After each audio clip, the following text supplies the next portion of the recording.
Hello. Welcome to Phoenix City Hall, home base of our Invest in America Talent Hub. I am Phoenix Mayor Kate Gallego. I am so excited to be here with all of you who are building the future of our economy here in Arizona. We also welcome national leaders from the White House, representatives from academia, labor, and industry. Today we're launching a first-of-its-kind apprenticeship program, a philanthropic fund to lift folks into new career pathways and establish fruitful partnerships to curate the talent we need to fill the jobs of the future. We are talking about the kind of jobs that we all want for this community. For those of you who know my background, I worked in economic development before running for office, and I spent a lot of time talking about what was possible for Phoenix to really lead the way in the future economy. Today is such an exciting milestone in that vision. My interest in this area really started deeply in 2008. I bought my first home in the single-month peak of the real estate market in 2008, and then it just dived after that purchase. So don't take real estate advice from me. But it was such a lesson about the diversity of the Phoenix economy. We were so dependent on home building in 2008, and when that one industry changed, so many of our economic futures changed. It was not just my home that lost value, but so many others. But I remember in certain areas, particularly around advanced manufacturing hubs such as Intel and Chandler, you didn't see that same change in our economy. And it was such a powerful lesson to me about how having a diverse economy can make such a difference in our collective economic fortunes. Since that experience, I've been more and more convinced we have to diversify the Phoenix economy and really look at where the world is going. And now that my 7-year-old knows more about different devices than I do, I feel like semiconductors is the right place to be betting. So many of you here have been building that economy in that area, and now we're proud to bring together amazing partnerships and take it to the next level. I hope today will be remembered as a key date in how we invested in making sure that Arizonans get the jobs of the future in this incredible and important industry. Today's celebration is a big moment for us. Everyone here is a who's who in the leadership of the new economy in Arizona, so thank you all for the gift of your time. The world is watching us, and the White House has invested in our area. We are one of the very few talent hubs in the country where they've said the future of the American workforce will happen in these communities. The president has a major agenda to import jobs and export goods. Today's announcement is a part of that. That is why we are joined by Brendan Danaher, who is a key advisor to President Biden and a senior leader at the National Economic Council. He's been invested in this community, so several of you have met Brendan before, and we want to begin today's announcements by welcoming Brendan.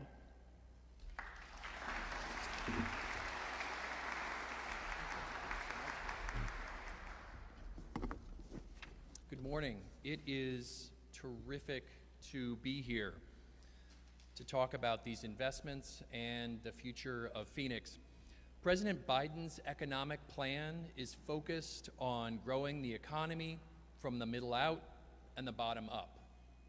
For far too long, we turned away from investing in American manufacturing, in American manufacturing and innovation, sending middle-class jobs and production overseas, hollowing out communities. And we saw during the pandemic how supply chains were weakened by years of disinvestment, causing long wait times and price spikes for key goods like washing machines and cars. But times are changing. President Biden's historic investments and his agenda are spurring demand for advanced manufacturing to support the clean energy transition and American economic competitiveness. That's why last May, the First Lady, Dr. Jill Biden, announced that Phoenix was one of 5 workforce hubs where President Biden's Investing in America agenda is driving historic investments, both private and public, while creating equitable workforce pathways into high-quality careers. Since the start of the Biden-Harris administration, Arizona has seen historic investments, over $77 billion in private investment in manufacturing for semiconductors and batteries, electric vehicles, clean energy, and biomanufacturing. But in Phoenix and around the country, we're not just investing in factories, we're investing in people. And today's announcements include a $5 million investment from the private sector to establish one of the first registered apprenticeship programs for semiconductor technicians. Another $5 million investment from local philanthropies to provide 1,500 Arizonans with supportive services so they can train for skilled jobs of the future. And new partnerships between unions and community colleges that will support pre-apprenticeships and registered apprenticeships with institutions that often work with underserved communities.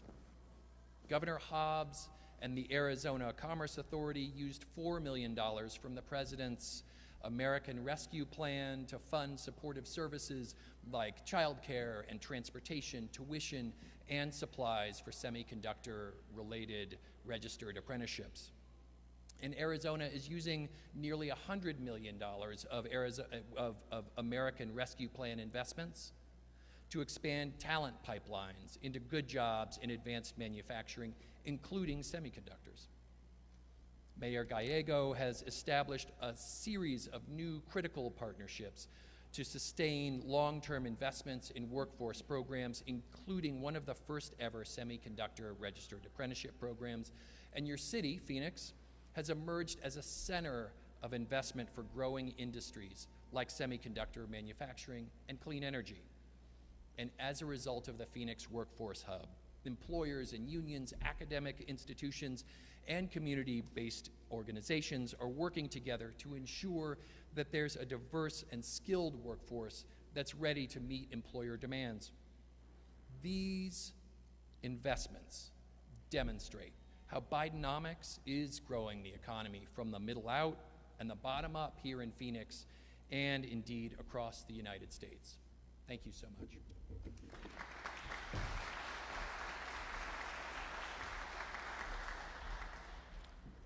Thank you, Brendan. I'd like to recognize Kim Covington and Amber from the Community Foundation who are helping lead that amazing work with the philanthropic community.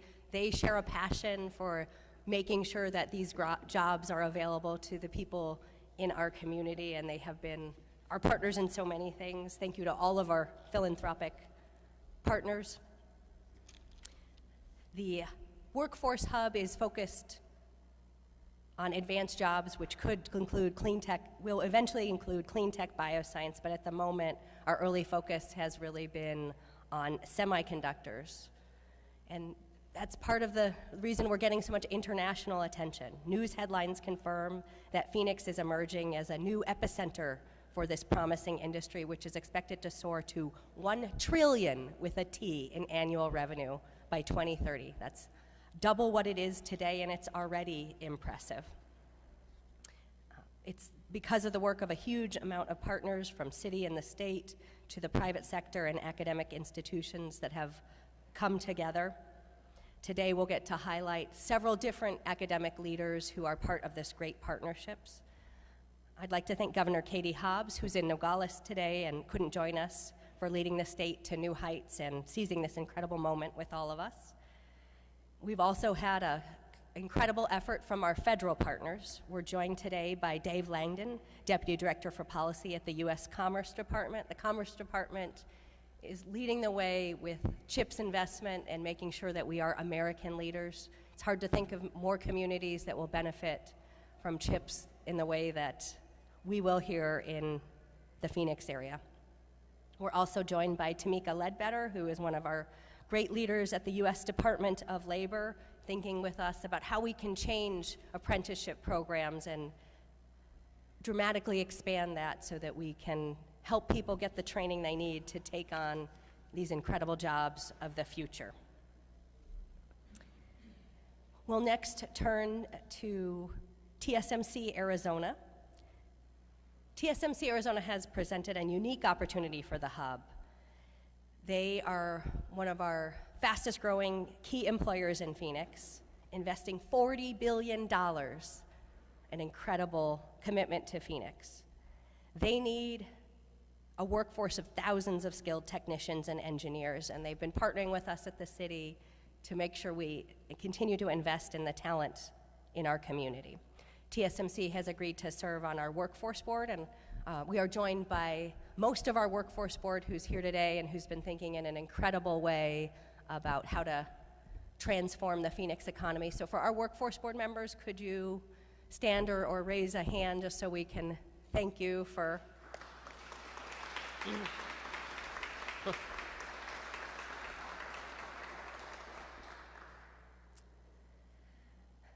the individuals on our workforce board are helping us direct millions of dollars to create these jobs of the future, and again, make sure that we invest in training locally. They partnered with the National Institute for Innovation and Technology and our state apprenticeship office on these new registered apprenticeships. So just this month, we registered the first in the country apprenticeship of this type. Our thanks to TSMC Arizona for this worth it but heavy lift. Their advanced manufacturing is unlike anything our expert teams have seen, resulting in first ever facilities technician semiconductor solution. So again, because of the nature of these jobs being so advanced, we have had to come up with a new type of program to make sure that we have the right type of training. Brian Harrison, the president of TSMC Arizona, has been an amazing partner for us, and he is here today to share more about the important work and what it will mean for the industry.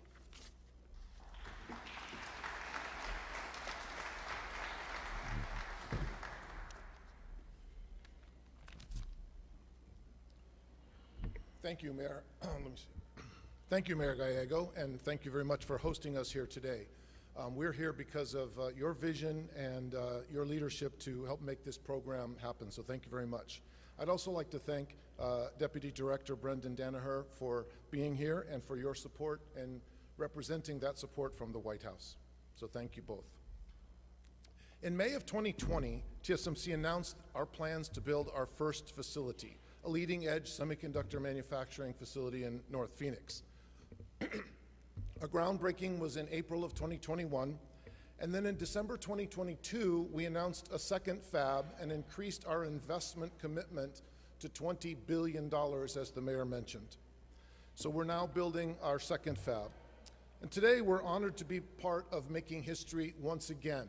That history-making investment is now followed by this history-making apprenticeship program. This apprenticeship program is the first registered apprenticeship programming in the state for advanced manufacturing, and it's one of the first in the country.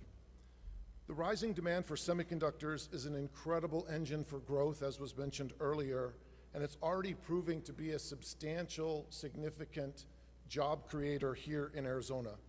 Today, we have over 2,200 direct TSMC employees with plans to grow to 4,500 direct employees for our second facility. In addition to the TSMC employees, we have on average about 12,000 construction workers on our site every day doing the construction. And in addition, we have over 1,000 technicians from the equipment companies installing and preparing the equipment that they sell to us. So already significant job growth directly attributable to TSMC. When we started recruiting for TSMC, we knew that attracting technicians would be one of our tougher challenges. Individuals with experience and skills to work in a factory have choices of where they work. And as the mayor mentioned, the semiconductor industry, and TSMC specifically, is unique. We're not just operating any factory. What we do at TSMC and what we make enables our customers to unleash innovation. The innovation that they are able to unleash because of our technology and our capability is something that we see every day with high-performance computing, artificial intelligence, machine learning, autonomous driving, the most advanced communication devices in the world, on and on, everything. But what we're here today to talk about is technicians and how the technicians are critical to that operation. As I said, we operate some of the most complex and sophisticated machinery and facilities in the world, and we represent the most advanced technologies that will be available and manufactured on U.S. soil. So while we are committed with our $40 billion capital investment, we are equally committed to developing the workforce and the skills that are necessary to effectively and efficiently operate that facility. So in partnership with the City of Phoenix and many, many educational partners throughout the Valley and throughout the state, we're announcing today our first phase of that program over a 5-year period to develop 80 facility technicians through this apprenticeship program. We intend to expand that curriculum to include manufacturing technicians, process engineering technicians, and also equipment technicians. When I think about TSMC's technician and their role, I try to make simple analogies for myself that I think I can communicate. So it's a little bit like a car mechanic. I'll use this analogy. And maybe all of us have some skills to do a little bit of mechanic work around a car.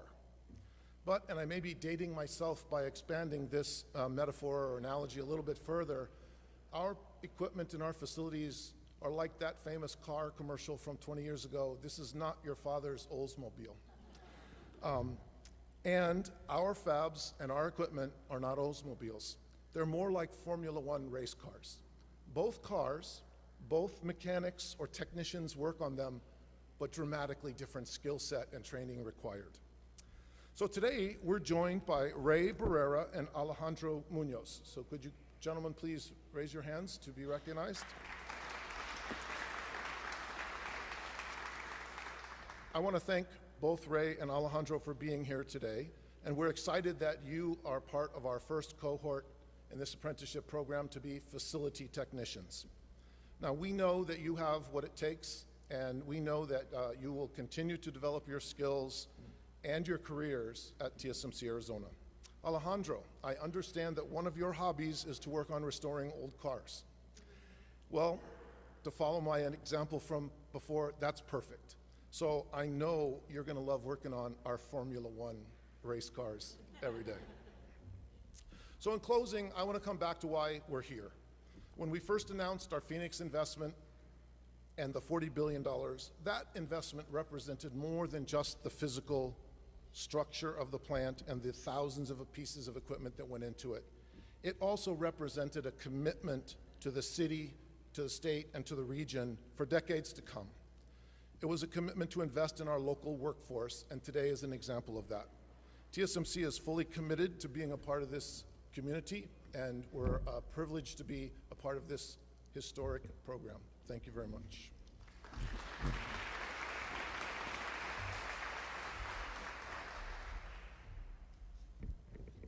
Thank you, Brian, for TSMC's commitment to investing in our workforce. It has been incredible to witness the ecosystem growing all across the valley. And the resource we're creating for cultivation aren't just for the large companies, the TSMCs, the Intels, and the NXPs. They're also game changers for our small business. Next, please welcome Josh Moore, Program Manager at Spirit Electronics, a company that is woman and veteran owned, delivering semiconductor-powered solutions in aerospace.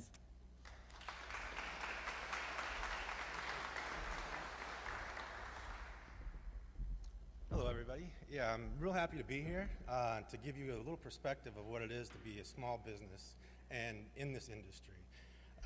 Marty, unfortunately, is not able to be here. That's part of the problem that we have as a small business is resources. We don't have a whole lot of resources. We have to be very intuitive on how we handle everything. So it really comes down to people and the skills that they have. That's what holds us up as a small business.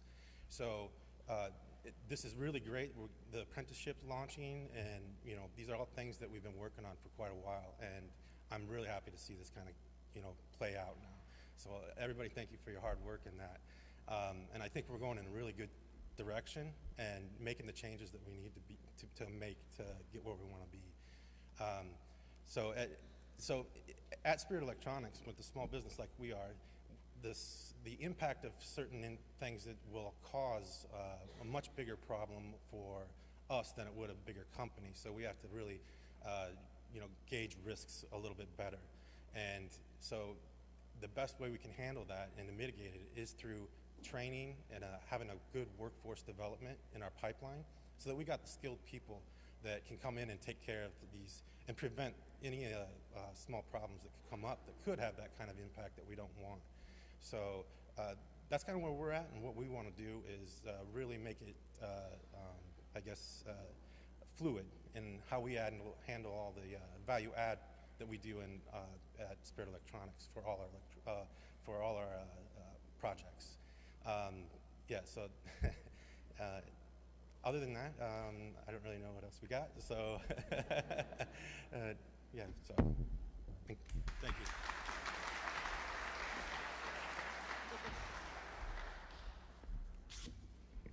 Thank you so much, Josh. Last week, we welcomed NGK of Japan, who is making new investments in the city of Phoenix, and they had a great presentation that talked about the magic of semiconductors. So I have permission from them to share one of their facts about this industry. So they said, look at your thumbnail, and then imagine it fits 15 billion transistors connected by 60 miles of copper wire. 60 miles is the equivalent of driving from City Hall to ASU's Research Park, then back to the Research Park. So all of that on something the size of your thumbnail. This industry is incredible. It feels a little bit like magic, and they just keep getting more precise and smaller, and that's why we have to keep investing so that we can be on the cutting edge of research. Our secret weapon in all of that has been Arizona State University, ASU, and its pipeline of 30,000 engineers. When we went to Taiwan to recruit TSMC, we were very ready and prepared to talk about our great business climate, utilities, some of the typical questions you get, but I was pleasantly surprised how much we talked about talent and ASU in particular. So thank you to ASU for that incredible reputation that is helping transform our economy. We are next joined by Sally Morton, who is the Executive Vice President of Arizona State University's Knowledge Enterprise. Her team has been instrumental in shaping the Valley and Phoenix into a hub.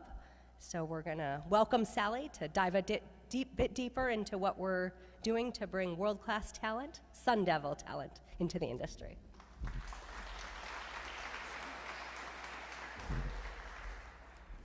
Well, thank you, Mayor Gallego. I'm delighted to be here and to represent ASU, our President Michael Crow, and all the talented people at the university that make us the most innovative university in the United States for the 9th year running. I'm pleased to join many of the university's closest partners here, including the City of Phoenix, the Maricopa County Community College District, WestMech, the Arizona Commerce Authority, and industry partners like TSMC, Intel, NXP, and many others. Along with my colleagues, I'd like to say thank you to the administration for your support for the microelectronics industry across the nation, and most importantly, here in Arizona. We appreciate that you've made the trip today from the White House and for your support in investing in America Workforce Hub here in Arizona. Arizona State is proud to be one of the anchor institutions. And we congratulate all involved in today's announcement about the establishment of one of the first semiconductor technician registered apprenticeship programs in America, and the collaboration that's made this happen here in the ecosystem, which has really blossomed under the leadership of Mayor Gallego here in Phoenix. The private-public partnership that drives today's announcement is a model that we are familiar with at Arizona State University. Developing the workforce, that's what a university does. And ASU follows a charter that makes a promise to the state of Arizona. Fundamentally, it's a promise to provide access to any individual who wants to engage with higher education and to measure ourselves by whom we include and how they succeed. We provide access through degree programs. As the mayor said, we have over 32,000 engineering students. But of course, it actually means opening avenues to learners who are not only young people coming out of high school, but are people at all stages of life, people who started college and weren't able to finish, people who never went to college, and people who want to upskill to a better job. How students succeed is an important part of this work. We want learners to be prepared. We want them to learn on the equipment that they will see in the TSMC fab that Brian just spoke about. Our work through the Workforce Hub and through ASU's own Microelectronics Workforce Development Hub is improved and accelerated by our work with partners, some of whom are here today. ASU's Macro Technology Works facility is an example of our work with partners who are engaged in that building with us. Together, we bring students and learners of all kinds who can really work with the tools that they will use in industry when they move into the workforce. For our partners in industry, that means training future workers in a way that will enable them to enter the workforce, not only having learned the right information and methods, but again, having been trained on the same tools they will use when they begin their next job. And this is how we work together. The private sector, the education sector, local and state government, encouraged and supported by the federal government to produce a diverse range of workers to enter and succeed in careers in advanced manufacturing. ASU's Microelectronics Workforce Development Hub is an extension of this work. It lists more than 70 courses available to students across their lifespans, high school students, college goers, and workers who would like to retrain for their next career. Now, this work is ongoing. It's ever expanding with the help of many partners we have here today and following the leadership of the City of Phoenix, the State of Arizona, and the White House. On behalf of Arizona State University, we pledge our support to be of service to all of you, a commitment to collaboration now and in the years ahead. Thank you.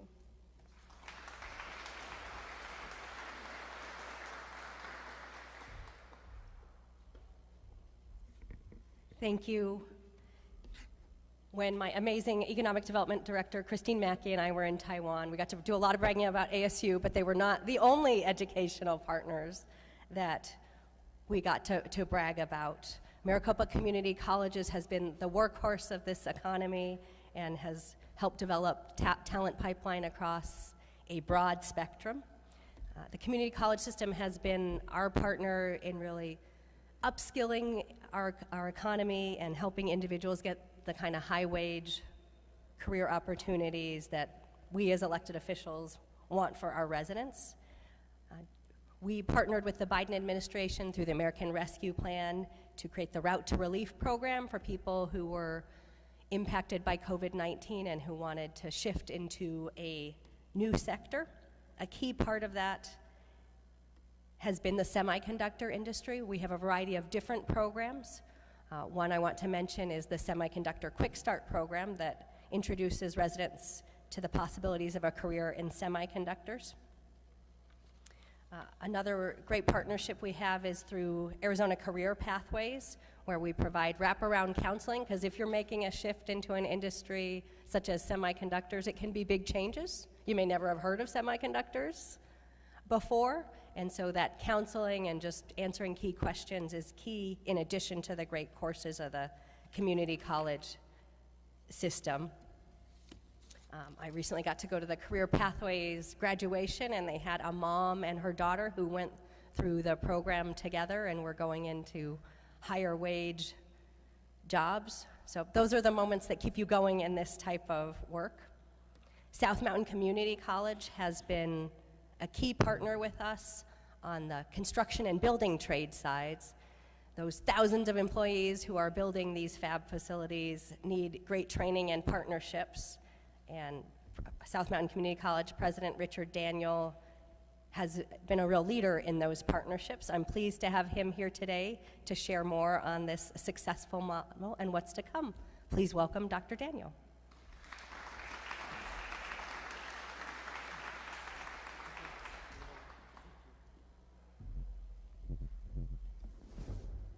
Good morning. Thank you, Mayor Gallego. It's great to be here on behalf of Chancellor Gonzalez and my entire colleagues at the Maricopa Community Colleges. We're proud to be here and thank the Biden administration for continued support in the Invest in America Hub. I think one of the things that's important to us is that we understand at the Maricopa Community Colleges firsthand, as the #1 provider of workforce training in the state of Arizona, how important it is to get students and people in the right opportunities to move forward. We talk about upskilling and reskilling, and those are the things that we talk about with respect to our current technical education programs that create those accessible pathways that provide students with a hands-on training to get in today's growing economy.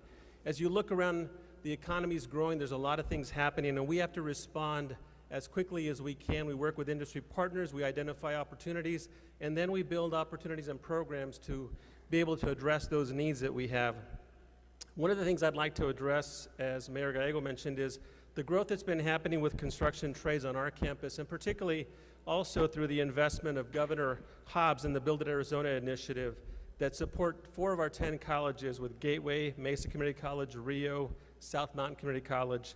And as a leader in that workforce development, what we're trying to do is we're trying to build the opportunities so that we can build the workforce that's needed. You just heard Brian talk about the fact that there's 12,000 workers on his site. Well, we have sites all across the state and across the Maricopa County that need workers all of the time. So we're working very collectively to try to work in that aspect. We have a collaboration that we're working closely with the Arizona Building and Construction Trades Council to look at opportunities to expand. How do we work collectively so that we can put more people into the workforce in these registered apprenticeships and construction programs and trades that allow them to work into a career that allows them to think about the future and sustain themselves. You know, we think about these pathways not just about current employment, but also thinking about how do we transform the lives so that it also transforms the societies that we live in and impacts the future of our state. So it's very important that we think about that. One of the things that we're proud of is the fact that we were able to put together a program through Proposition 301 at South Mountain Community College in the fastest process that has happened with the funding to be able to start from the beginning and actually put people in play during the pandemic, that we see students that go through and they get certificates in the carpentry, electrical, and plumbing so they can go into the workforce very quickly. And then we also want to be able to help them accelerate to move forward. And that was something that we implemented during the pandemic, and we've seen tremendous growth. We're at capacity. We're trying to build that program out. But one of the things that we target is we focus on the fact that working in diverse communities, we talked about the underserved communities that Brendan talked about, is making sure that they have opportunities to see what's available. And that's the important part of what we're trying to do. We also have begun programs with our early college high school programs where we actually bring these students into our CTI programs on weekends. So they learn a trade. So as they go through their last 2 years of high school, they come out with a certificate and a trade as they begin to think about their future. But more importantly, what I'd like to close with is that at Maricopa Community Colleges, we are a partner, glad to be a partner with TSMC and the advanced manufacturing, the semiconductor quick start programs that we have, and thinking about the future. But we want to be able to respond and work with partners who can impact the lives of our students today. So again, happy to be here, happy to work with our colleagues at ASU as well as our students transition there to work on other opportunities. But it's always great to be part of the city of Phoenix in this partnership. Thank you, Mayor.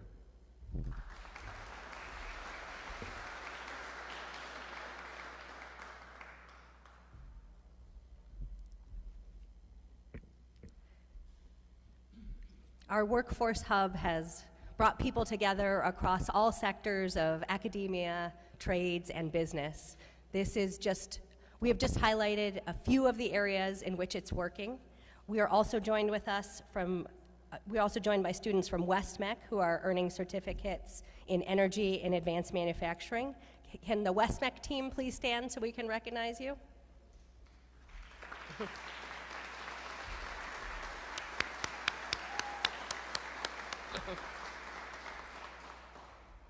Thanks to support from West MEC's voters, West MEC is continuing to invest in advanced manufacturing and will really have top-of-the-nation investments in training for its students in this area.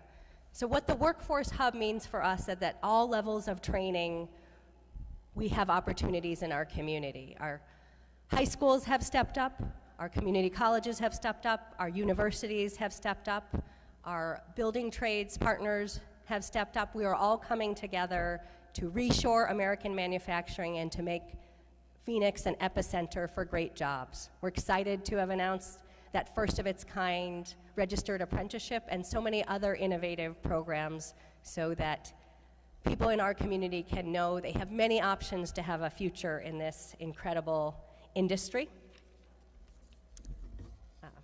We are about to take a 5-minute break. There are bathrooms in the corner and we will have some light food, but before we do that, I want to take just a brief chance to come back to the two gentlemen who Brian introduced you to earlier, Alejandro and Ray.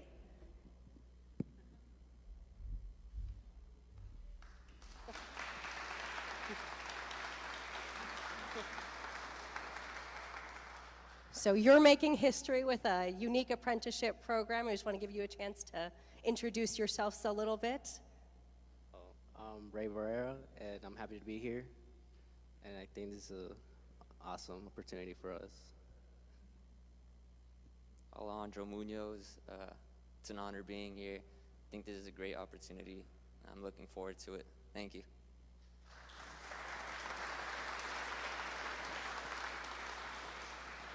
So Alejandro shared with me earlier he'd long wanted to be in semiconductors, and I think for Ray, this was a new opportunity, but just showing that this economy really is working for people, and that when you have your Apple products or the advanced AI chips, that they can be made in Phoenix by people from our community. So we're gonna have two very distinguished panels when we come back, but we'll be taking a 5-minute break while we set the stage.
Welcome back.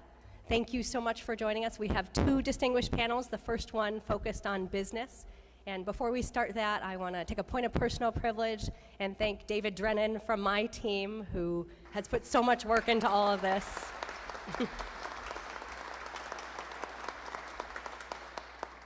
When the White House issues you a challenge in the mayor's office, it's a team effort, but in this case, David has been our quarterback, and a lot of people are going to have great jobs in this community thanks to your work, so we appreciate you.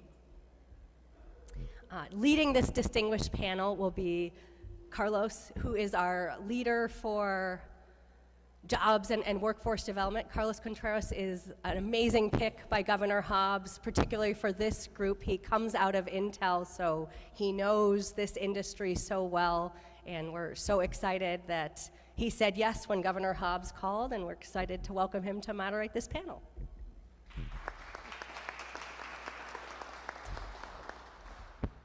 Thank you, Mayor Gallego. And first of all, thank you for our folks from DC that came out. We appreciate you coming out and for all the support for the last few months in terms of putting this event together. I'm going to do a quick rundown of the lineup. I only have 25 minutes. I have a bunch of questions.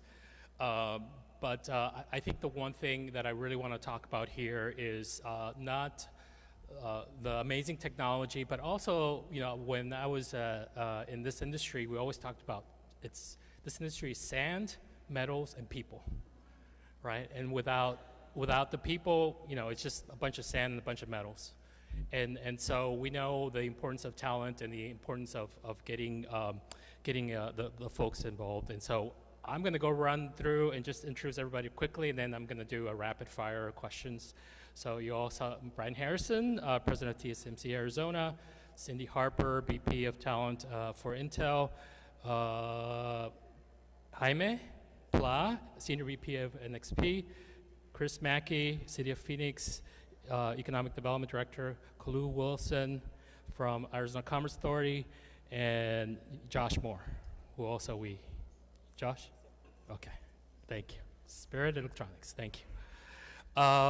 So my first question, especially for, maybe I'll start with Brian and kind of work our way down, but especially for the folks that are in this industry, how did you get started? Like, what did you learn in your career? That's a really good question. I didn't start out with a vision to be a semiconductor engineer. I had a different vision for myself, was to be a professional baseball player. I played baseball my whole life, all through college, and then I played several years in the Seattle Mariners minor league system. And I got injured and didn't perform the way I did before, so I had to go get a real job. And so I started looking for jobs. I was a chemical engineer, and fundamentally what we do is a bunch of chemical engineering stuff as a process engineer. So I got a job and I loved it. I never really wanted to leave the industry. It was challenging, always changing, dynamic, loads of opportunities with the growth. There was cycles up and down, but always growth, always opportunities. So I just learned, you know, just keep trying to grow and learn. It became apparent to me very early in my career, for some reason, that if you didn't grow with the industry changing, you know, 10, 15, 20% per year, if you weren't growing 10, 15, 20% per year, you were falling behind. So you had to find a way to personally grow 30% to get ahead, type of a thing. So that's just been the case since I've been working. I think continues today. So, you know, things like these development programs to get people started is just the start, and then that development just continues. So Great, thank you. Cindy? Well, I started at, well, actually, I'll say I'm an ASU alum, go Devils, in the HR business management program, and I started as a recruiter at Intel, and I was one of those that said, I don't know what that building does inside, and what am I recruiting for? What does that even mean? So I spent a week in the factory. I think it was in 1995. I would call it the old the old, your father's Oldsmobile at that stage. And in 1995, I learned a lot and explored the technician and how to recruit and what excites them and motivates them. And I'll tell you, those technicians love what they do. And watching that evolution grow in my 28 years here in Arizona has just been incredible to watch the journey. Thank you. I moved to Arizona in 1995 to work for Motorola, and that's how I started my career, more or less in the semiconductors as an engineer. And the first building where I moved is where was the very first facility Motorola opened in semiconductors in Arizona in the 1960s. And it was open in the middle of nowhere. And today is what is today on semiconductor in 52nd Street in McDowell, which is right next to the airport in the middle of the city. So it goes to that journey of growth, that we have experienced. So I now work for NXP, which has been part of the transition of companies acquiring others, NXP to Freescale and Motorola. But it is being amazing to see how from those in the early 60s of start to the first semiconductor to where it has become nowadays in some major epicenter of semiconductor development. My professional journey it's also been one of a lot of rotations within the company.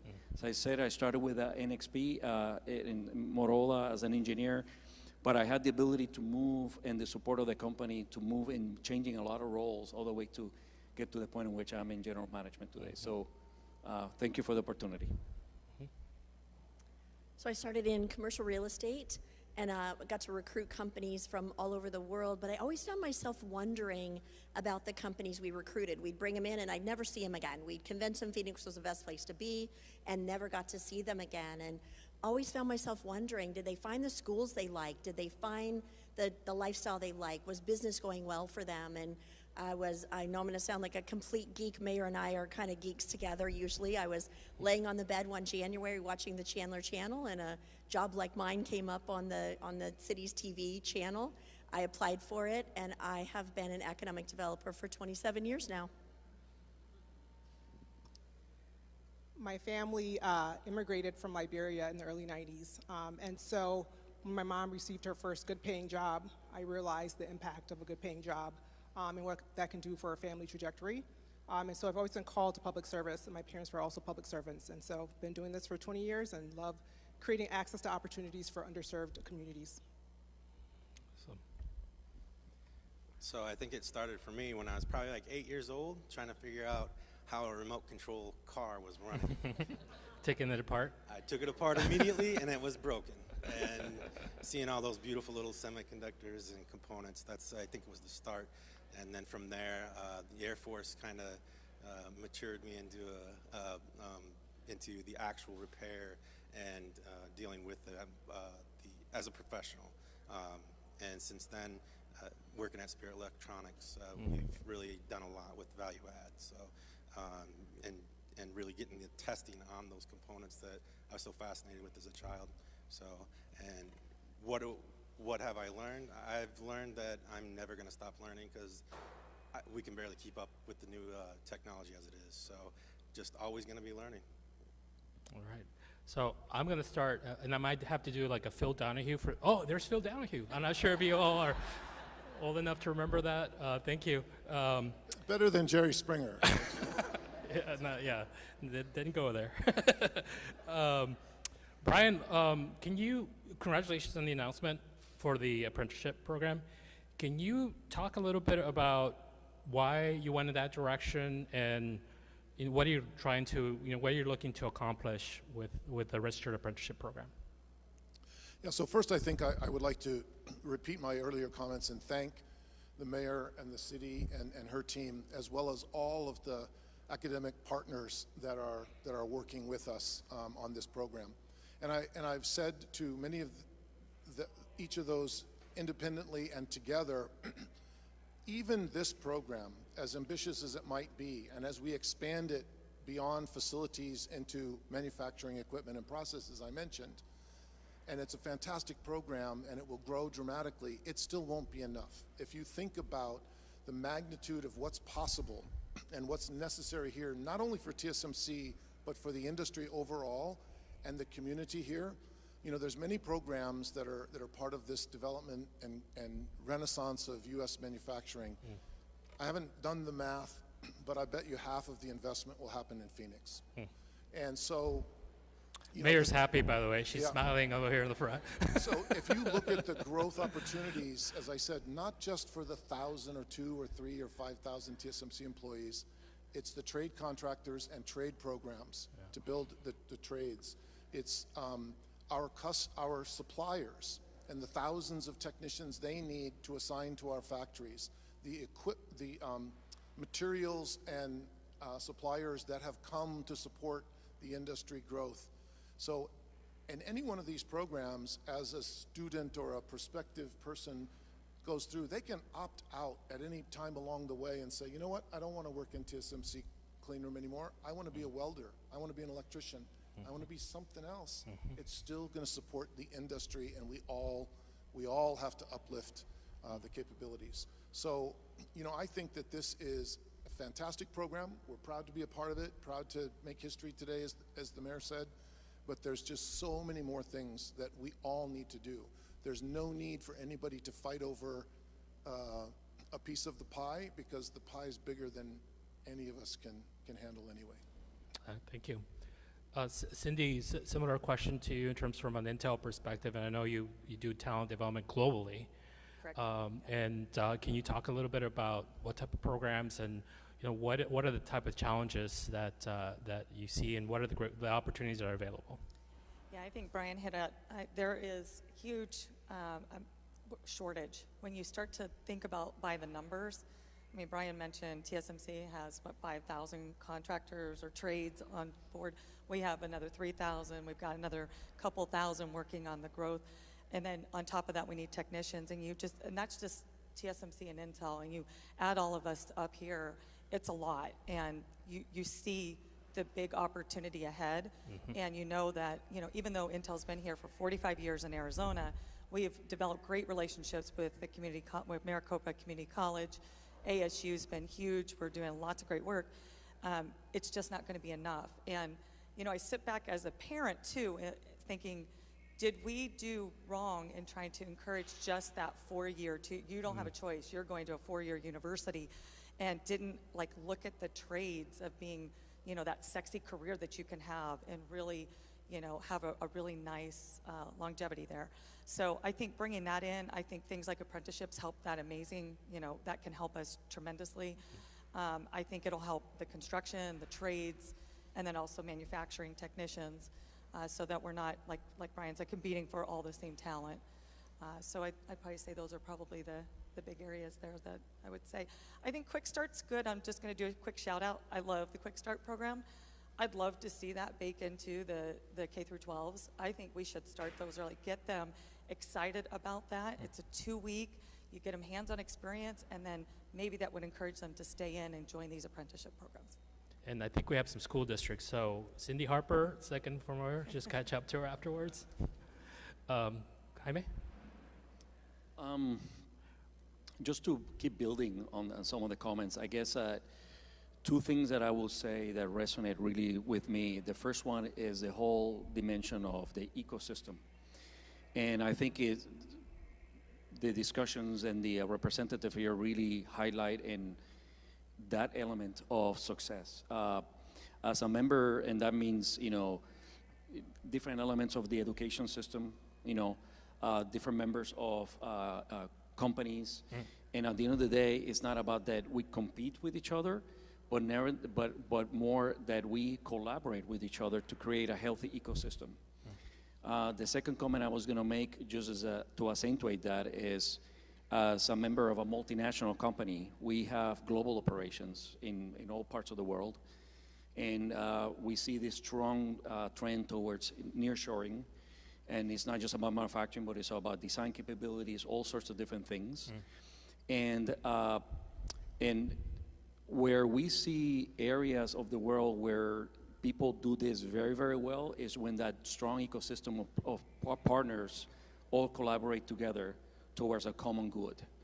And I think once that has an element of an acceleration, and once it kicks out, it builds momentum, and more people start to join that entire ecosystem of businesses, of academia and government. So without those three elements not coming together in a cohesive manner, that doesn't really bode well.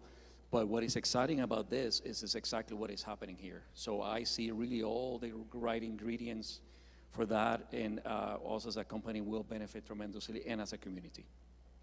Okay, I'm gonna ask over here, and then I'm gonna come back to you, to both of you guys, and ask you more of a system. And yours, I think you talked a little bit in your remarks. You're a smaller business. You talked a little bit about workforce development as a way to reduce risk and capture opportunity. You want to add some more comments? Yeah, so, okay, what was the original question? There were so many great answers that I couldn't remember. Yeah, from a talent development, what are your strategies? How do you find the people that you need in order to support your business? Oh, so yes, it's definitely working with the local academia, ASU, GCU, MCC, and trying to build that pipeline that we really need. And specifically for a small business, we have to understand, exactly what our processes are, so that we can get the right people for that particular position. And it comes down to having a good ecosystem where we can look to the local academia for that help. Great, awesome. So Chris and Kalu, you guys are in economic development, workforce development. Chris, you've been doing economic development.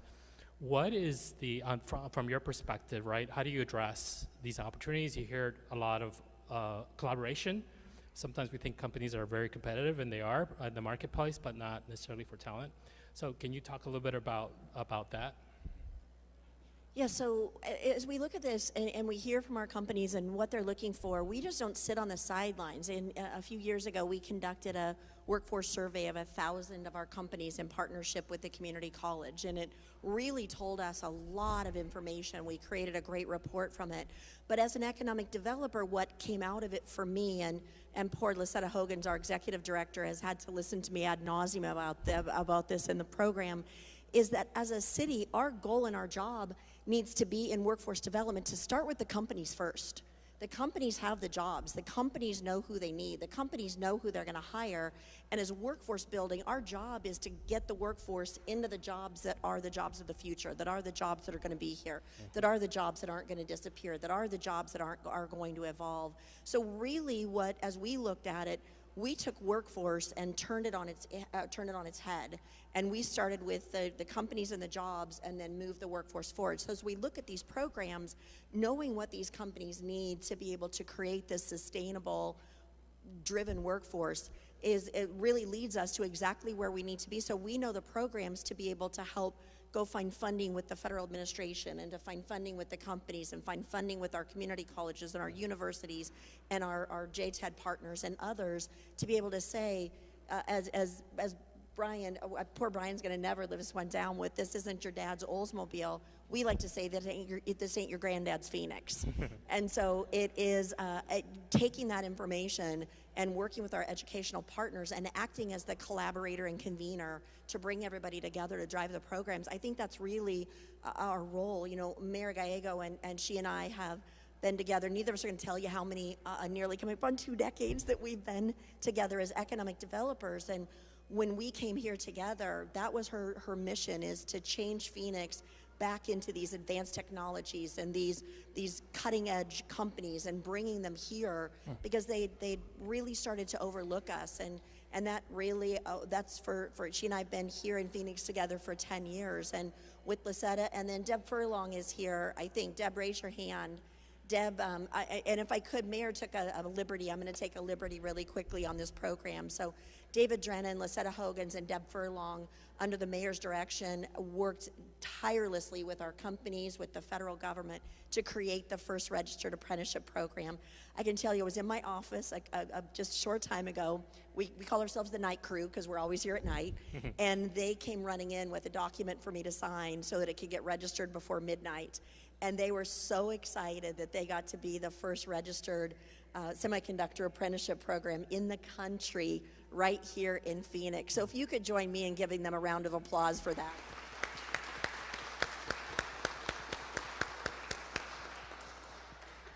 So, long way, but. Thank you. Kalu, just from a Arizona Commerce perspective. Yeah, thank you. So from a state perspective, I love this right here because our federal partners are huge in our strategy and alignment. We definitely look to the Department of Commerce and the Department of Labor for not just funding, thank you for that, but also for strategy and partnership. And we really lean into our public-private model, working very closely with companies, but also bringing in that state and local partnership. I think it's huge. We make sure we're strategically aligning across goals and resources, and then constant communication. I mean, I have not met with you all, but I'm meeting with tons of your employees and leaders all the time, and so I think that's been huge. Lastly, from the Commerce, we're really looking at funding and making sure that our education and training partners have the facilities and infrastructure that they need.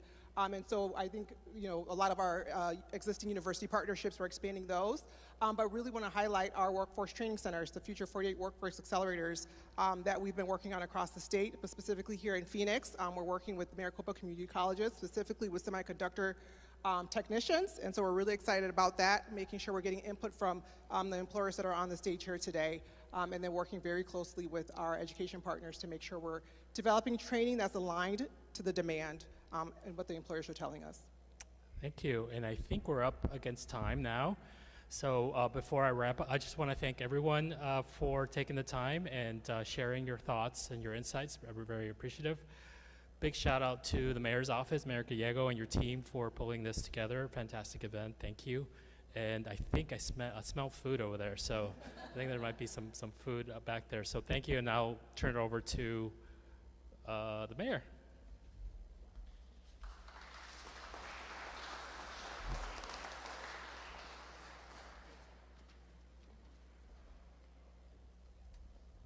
So folks, for the academia panel, if you want to come up, pick your hot seat.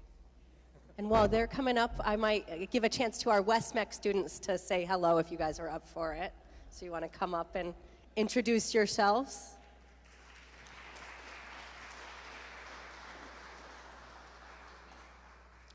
Hi, my name is Josiah Ping. I'm a student at the WestMech Southwest campus in the Energy and Engineering program.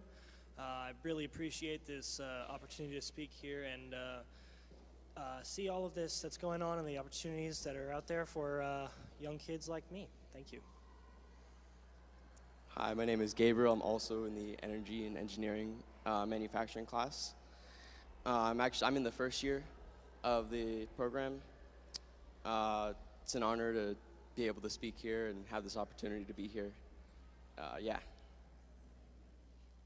I'm Jasmine Burke. I'm part of the Energy and Engineering manufacturing system. I am a first-year student, and it's really just awesome seeing these opportunities come forward and still trying to figure out what I want to do for the future. It's really great seeing these and my options, so thank you for having us. Well, thank you for being part of our future economy.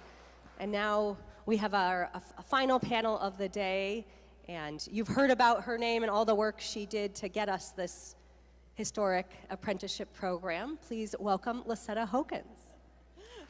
Thank you, Mayor.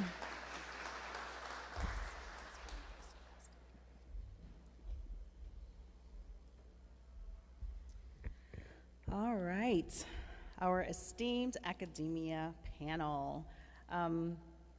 I'm going to kick it off by allowing you guys to introduce yourselves.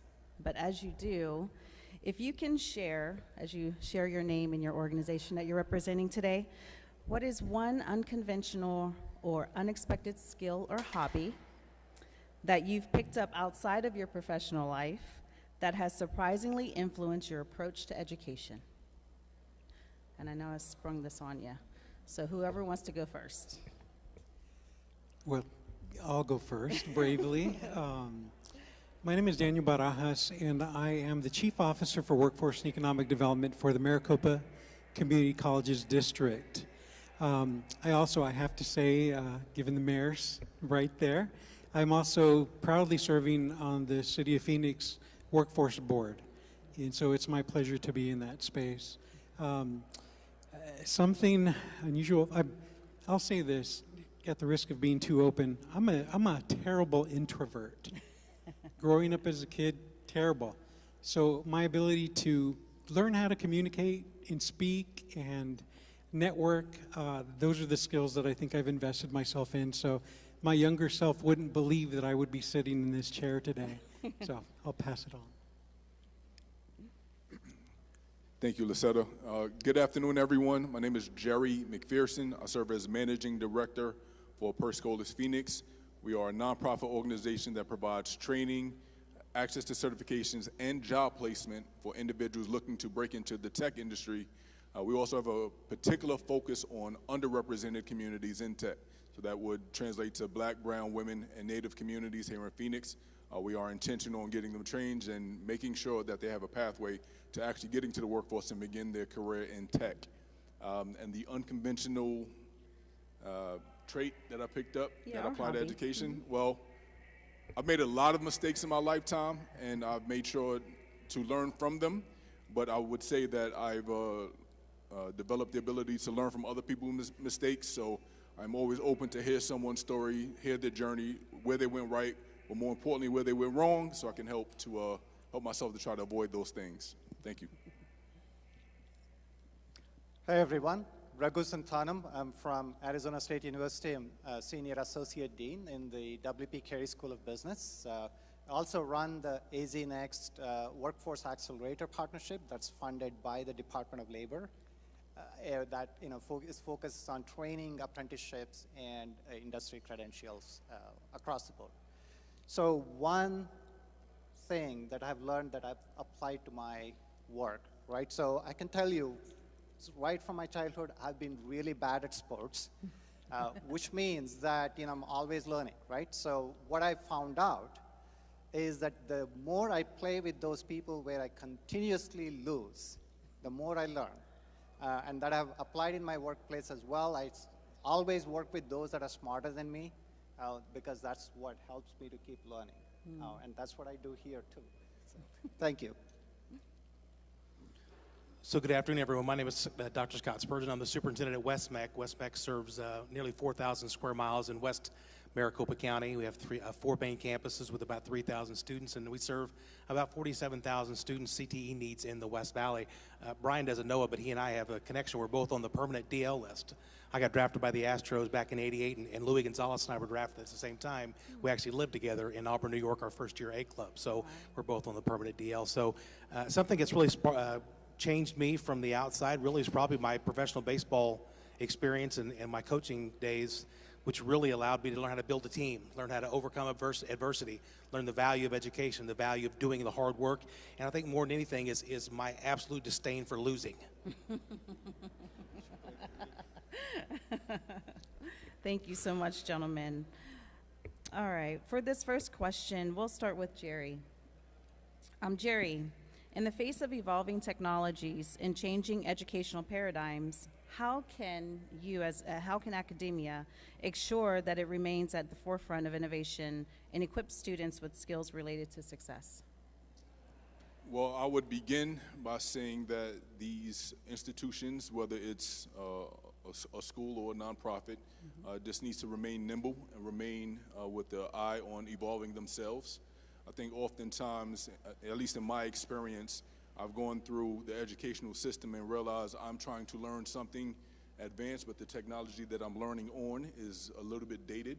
So I think in as much as these institutions are looking to instill and train the next generation or these learners for the technology of tomorrow, they need to be prepared to adapt themselves.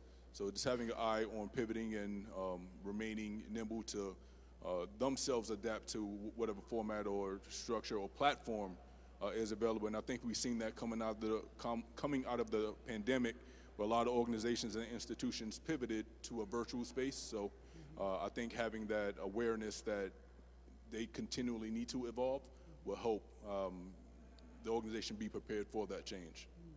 Thanks so much for that. Daniel?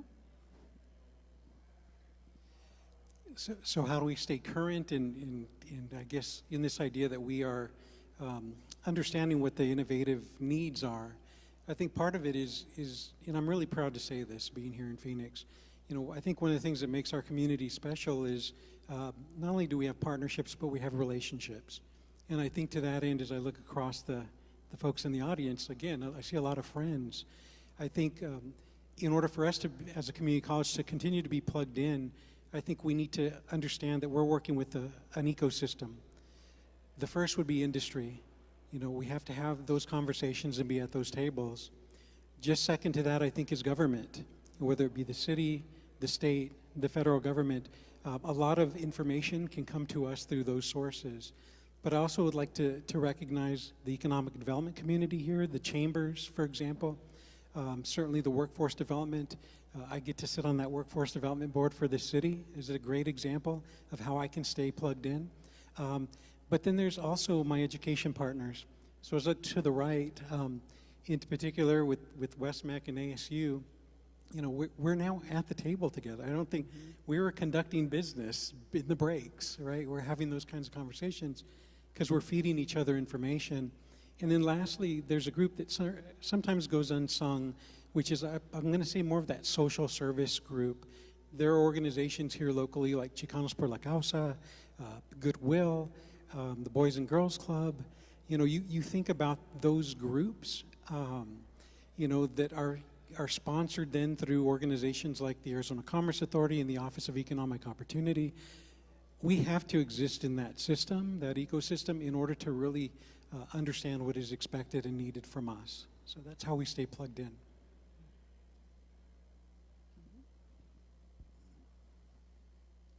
I think from an innovation perspective, in ASU, the thing that I have observed is three things have to come together. The first is actually innovative culture. So as an institution, ASU encourages that innovation to happen in an academic institution. And those of you know anything about universities, that is a tall order to get that done.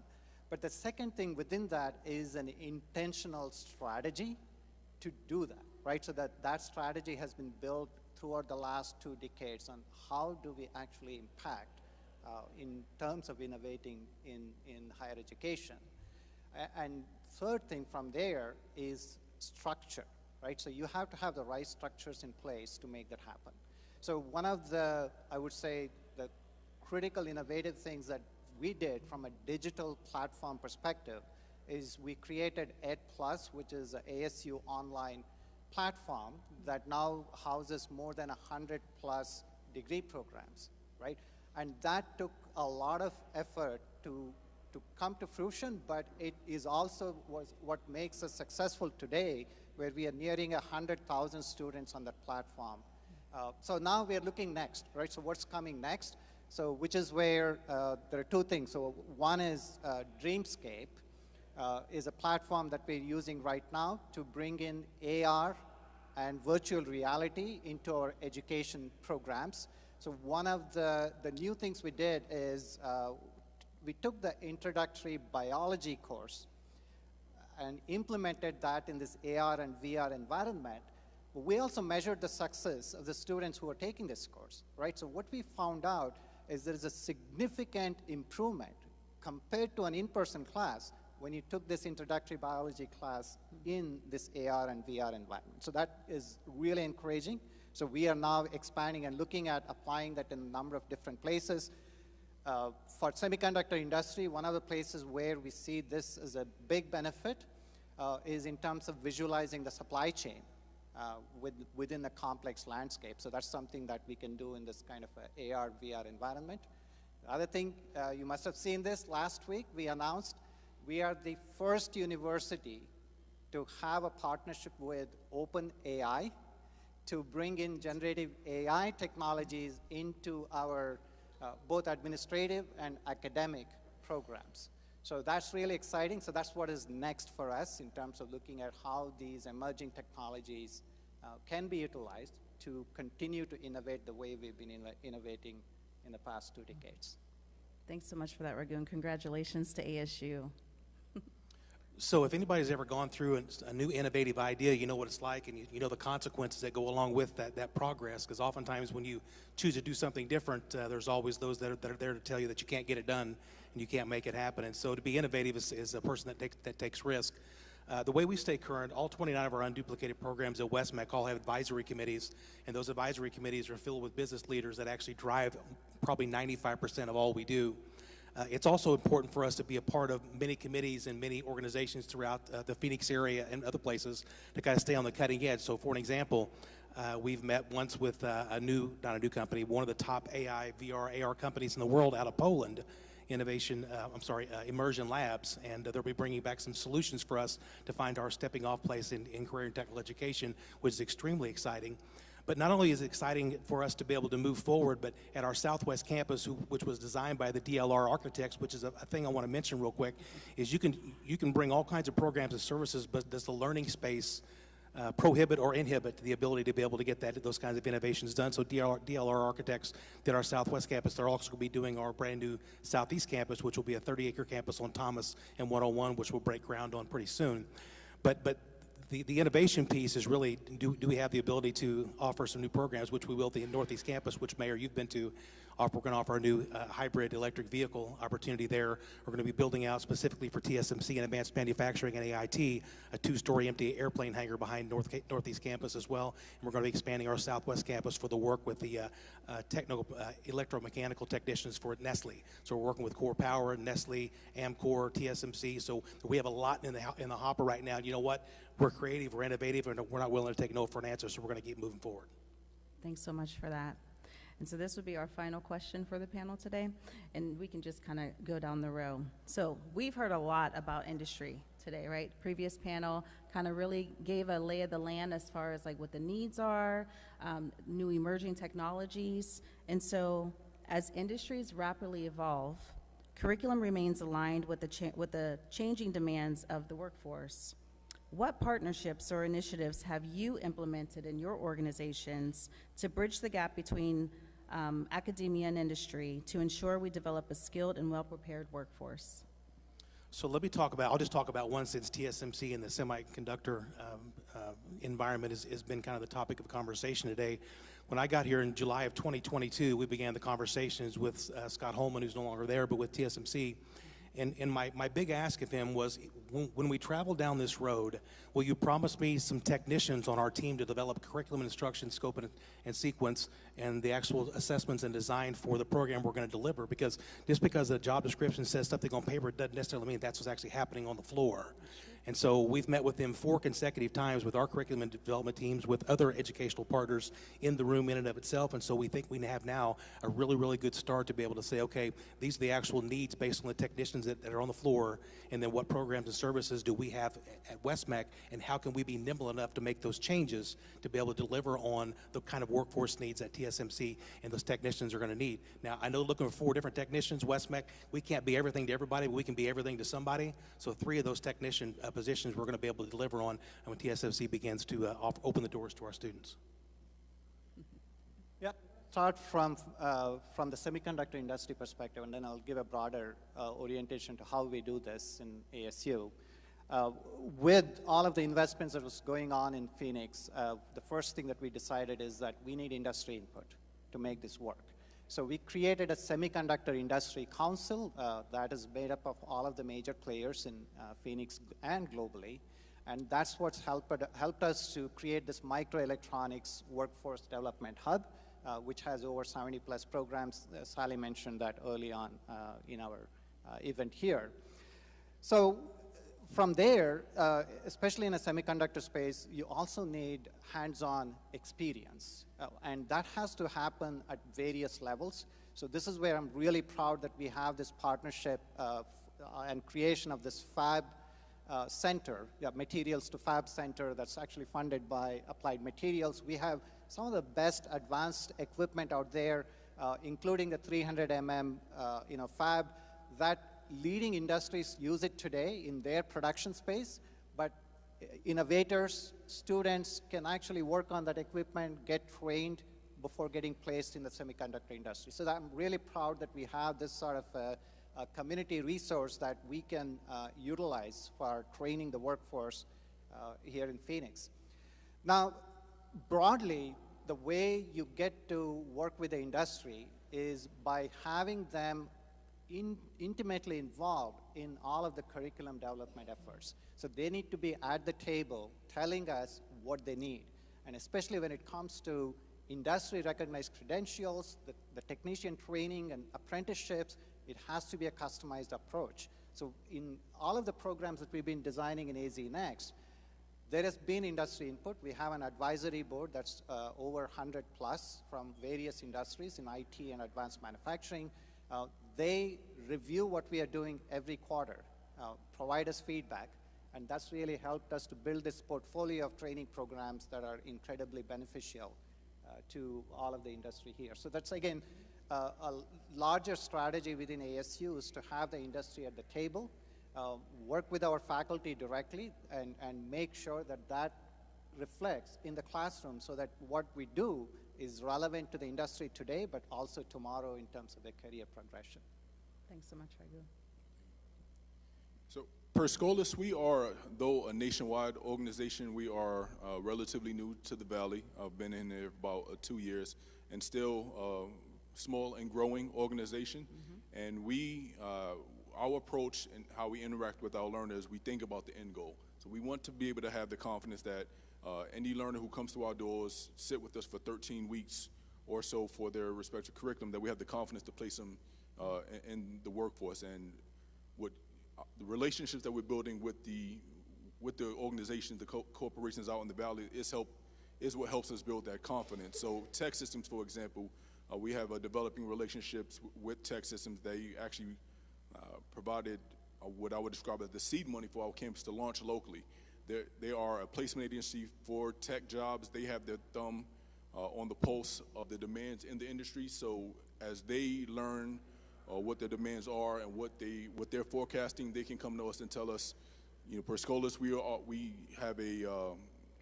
see a demand growing in the data center space, for example. Mm-hmm. And that gives us the confidence to know that we can stand up a data center course and we can recruit for it specifically. So we've really been relying on the corporations in the Valley to tell us what their demands are, and we will look to construct the curriculum and the timing to help meet those needs so that we have the confidence that our learners are actually placed in the workforce after they leave our campus. Thanks for that, Jerry. Daniel? Yeah, thank you. Very similarly, we do maintain an employer advisory board that meets. For our semiconductor, as an example, we have about 27 local companies, small, medium, and large-sized businesses that sit on that and really advise in 3 primary areas. And I've been doing this in public education for a while. There was a time when a business would show up, an industry partner, and they would say, "This is what we need, we'll be back." Right? And then we sat there and thought, how are we going to develop this? It's impossible, is the answer. And so we really learned that, and my hat's off to Intel. Intel has been a tremendous partner. My colleague mentioned the Quick Start program, and we think that that's a foundational opportunity to now grow from, and we're starting to scale from that. So level 1s, level 2s, level 3s, and so on, and then transfer over to ASU, right? And we're working with WestMech in that space as well. So it has to be a continuum of opportunity. But when we engage an employer anymore, we have some demands. We say, number 1, you're going to be on an advisory and you're going to inform our curriculum. Number 2, you are going to lend your employees to teach within our programs. And so in our Quick Start program, in its first iteration, again, my tip of the hat to Intel, we had 40 Intel employees that were qualified through our district in order to teach in our program. And think about the impact on the student when they know that an Intel employee is teaching that course. And then the last thing, we have to consider together employment. So the hiring fairs, the awareness opportunities, and making sure that those graduating students are moving into employment, those are 3 paramount areas. The fourth, and I say a little lightly, if you have any money or you have any resources or equipment, we'll take that too. But those are three primary ways that we ensure that, our programs are where they need to be. I'll also take an opportunity, because I think you mentioned Texas. It's become this global economy, so we as a community college district are looking certainly at our partners locally, but a group of presidents and some of our teams are going to be taking a trip in February to Texas, Austin Community College, Dallas Community College, because they are also partnering with employers like NXP and Intel and right in the lot. So it's really important that we, as a community college, and it sounds kind of an oxymoron there, I guess, we need to think as a global institution, and so we are starting to do that with greater frequency, and I think it's really informing the direction and the intentional planning that we do moving forward with our program development. Thank you so much, gentlemen. Please, everyone, join me in thanking our esteemed panel today.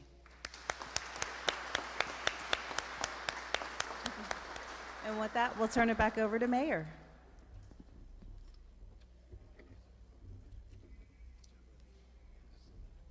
Well, thank you, Lucetta, for that great panel. That concludes our formal program. This group recommended networking during the breaks. We have food here and would love for the networking to continue. Thank you all for joining us and for helping us build this amazing economy.